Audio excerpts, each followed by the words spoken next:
What's up, guys? My name's Levi. This is Shred Shop, connecting you to skateboarding. And this is 14 things you didn't know about Zero. In this video, we're going to cover the team, the start, the videos, and so much more. Jamie Thomas. Jamie Thomas was born in Florida, October 11th, 1974. Shortly after that, he moved to Alabama. He spent most of his childhood in Alabama, where he grew up on a farm in the country. When Jamie was a kid, he was in the attic. He found his sister's banana board. He brought it out, and she showed him how to skate a little bit. Jamie does well in some skate contests in the southern US, and then he starts getting flowed real boards. At this point, he decides to move to California. Along the way, he does well at a contest, and he starts getting sponsored by Vans. At this point, him and two friends end up in San Francisco, and they end up homeless. Not long after that, he turns pro for a small upstart company called Experience Skateboards. After that, he skips through a few other board brands and ends up in San Diego riding for a board brand called Invisible Skateboards. Around this time, while still living in San Diego, he starts hanging out with the Trans World skateboarding crew. He then goes on a tour with Invisible. Halfway through that tour, he quits Invisible, and then he ends up sponsorless. At this point, without any board sponsor, his goal was to ride for Prime, Alien Workshop, or Plan B, Toy Machine. In the summer of 1994, Jamie Thomas gets a phone call from a guy named Jeremy Fox. He offers for Jamie to ride for a board company called Flip Skateboards. Flip is a Euro brand formerly known as Deathbox.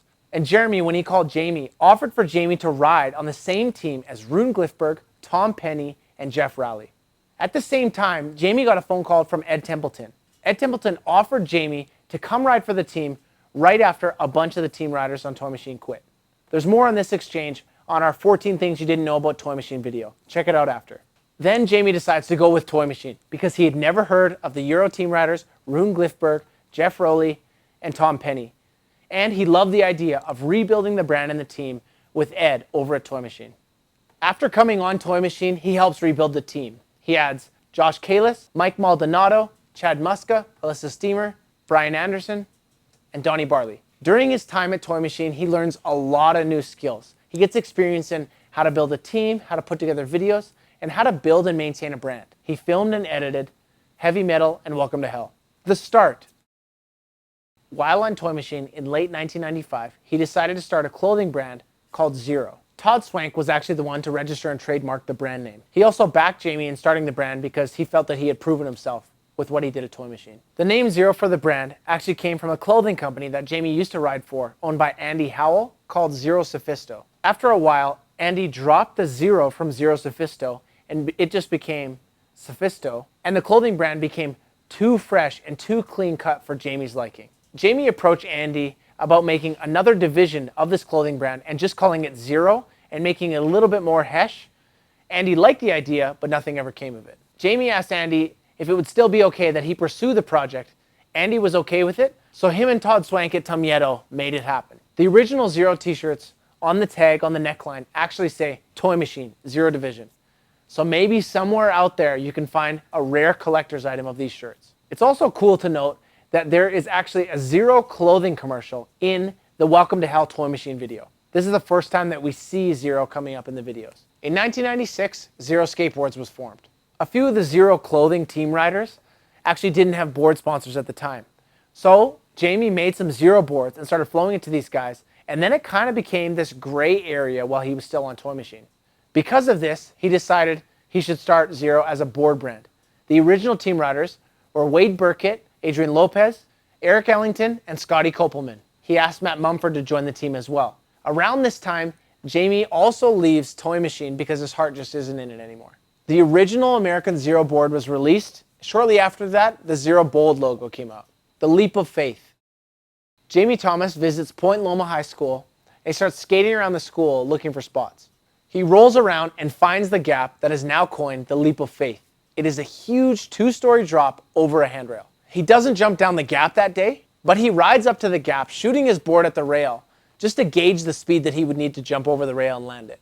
At one of the times he's shooting his board at the rail, he grabs the rail.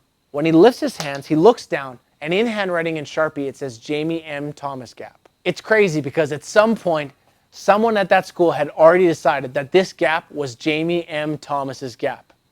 To this day, it's funny to note that no one has come forward and admitted that they were the one that wrote it. If you're watching this and you were the one that wrote it, comment below. He comes back shortly after that another day, and he tries the gap. He melons it. He doesn't land or roll away, but he breaks his board trying it. Oh! Do you remember that yell? Oh! That becomes the very first Zero ad. Another skater came back at another time named Richard King. He tried it and broke his leg. It's mega gross. As well as a few rollerbladers over the years have tried it and failed. The gap was coined the leap of faith because Jamie at the same time was leaving a well-established company and taking the leap of faith to join and try to start something on his own. The thrill of it all. In 1997, Zero lets out their first video ever called Thrill of It All. This video features the quick shotgun editing, VX filming, and the Mark I death lens that Zero later becomes famous for. The video features Aaron Harrison, Eric Ellington, Adrian Lopez, Jamie Thomas, Matt Mumford, Scott Copelman, and Wade Burkett. Misled Youth. In 1999, Zero releases their second video, Misled Youth. Jamie Thomas says this is the golden era for him. This video features Eric Ellington, Jamie Thomas, Adrian Lopez, Jim Greco, Judd Ferguson, Matt Mumford, and Ryan Bobbier. Tony Hawk Pro Skater. Jamie Thomas was actually the last pro skater to be added to the video game. The reason was because he had a fear of being involved in corporate stuff. He didn't want to join because he was afraid it would be a cheesy or a sellout way until he saw the list of pro skaters that were going to be in the video game. And then he decided it was a good idea. The video game gave great big exposure for Zero. As well, a lot of the pros that were in that video game got big royalty checks. He said for a few years, he made over $100,000 a year just off royalties off that video game. He took this money and he started Black Box with it. Dying to Live. In 2002, Zero released possibly their most iconic skate video they've ever released, Dying to Live. Dying to Live features Adrian Lopez, Jamie Thomas, Chris Cole, John Rattray, Lindsey Robertson, John Alley, Matt Mumford, Ryan Bobbier, and Ryan Smith. Chris Cole. Originally from the outskirts of Philadelphia, Chris Cole gains notoriety from being featured in 411's Wheels of Fortune. He leaves Enjoy Skateboards and gets taken under Jamie Thomas's wing on Zero Skateboards. Chris Cole goes pro for Zero and then goes on to win Thrasher's Skater of the Year in 2005 and 2009. There's only one other person that's won 2 Skater of the Years from Thrasher, and that's Danny Way. He's also won 5 X Games, a bunch of Street Leagues, and basically every skate event ever. Chris Cole describes Jamie as a friend and a father figure. He was a boss and a business partner. In 2011, Chris Cole becomes a part owner in Zero, making him a partner and having stock in the brand. He then leaves Zero after 13 years, parting ways with the brand and ownership. Zero Team. Over the years, Zero has had some heavy hitters on the team. Some of our favorites include John Rattray, Ryan Smith, Trainwreck, Eric Ellington, John Alley, Tommy Sandoval, Chris Cole, Garrett Hill, Windsor James, Alyssa Steamer, Jamie Tansoni, Marisa Del Santos, Jim Greco, and Sheldon Melashinsky. Garage Days. Jamie Thomas has an insane skateboard collection. Garage Days is a website where he sells off some of that collection.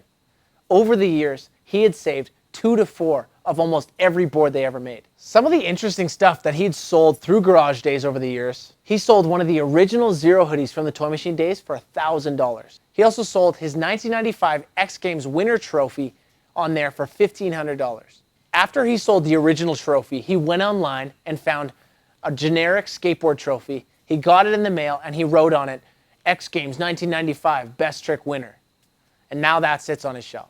A collector came to Jamie and wanted to buy one of Jamie's favorite Toy Machine graphics that he ever had on there. There was only 4 in existence. Jamie had one, he gave one to his friend, the artist had one, and Todd Swank had one. It was the Jamie Thomas Woolly Mammoth deck.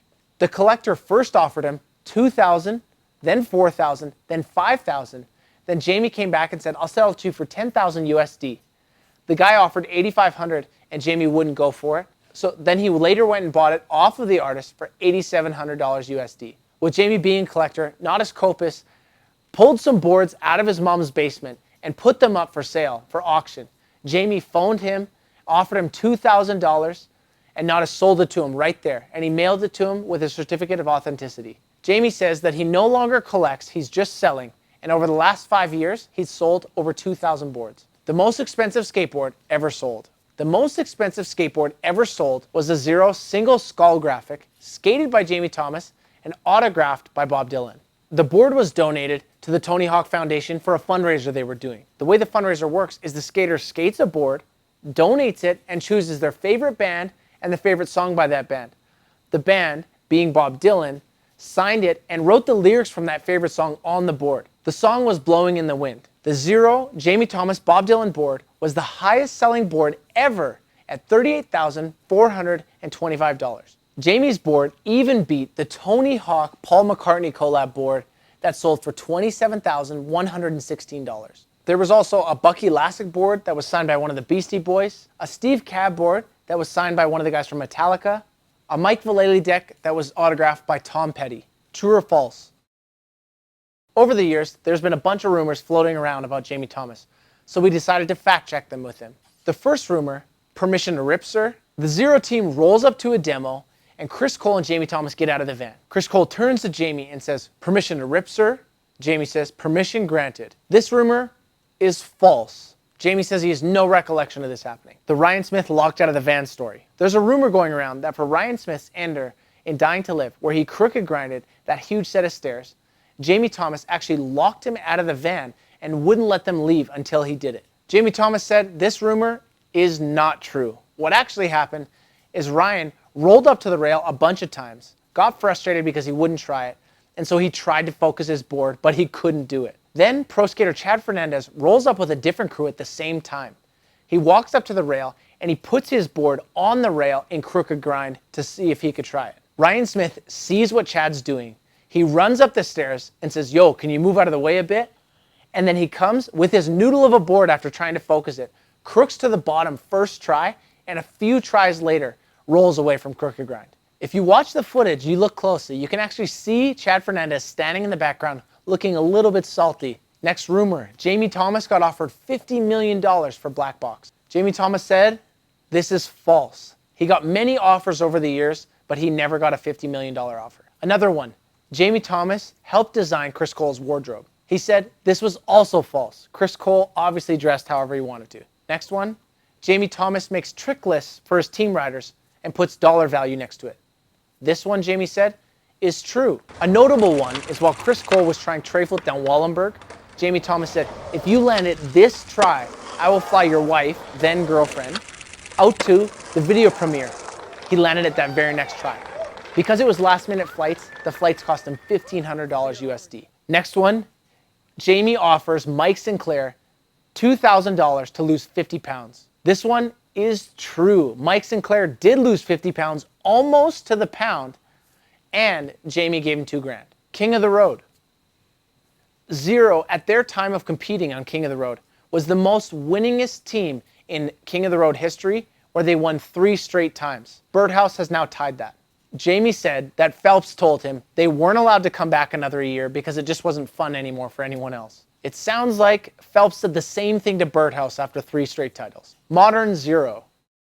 Since Dying to Live, Zero is still letting out iconic full-length videos, including New Blood, Strange World, Cold War, No Cash Value, and most recently, Damn It All. The current Zero team is Jamie Thomas, Tommy Sandoval, Dane Berman, James Brockman, Tony Cervantes, Windsor James, Adrian Lopez, Chris Weimer, Adam Arunsky, Gabriel Summers, and Reggie Kelly. There's also some current Canadian Zero riders that we love, which include Mikey Ray, Faye Ebert, J.S. Lapierre, and Colin Lambert. Thank you guys so much for watching. My name's Levi. This is Shred Shop, connecting you to skateboarding. If you like these videos, like, subscribe, and support the brands that we do these videos about. Also, let us know below what was your favorite video part ever put out by a Zero team rider, and what team rider isn't on Zero now that they should put back on. Peace.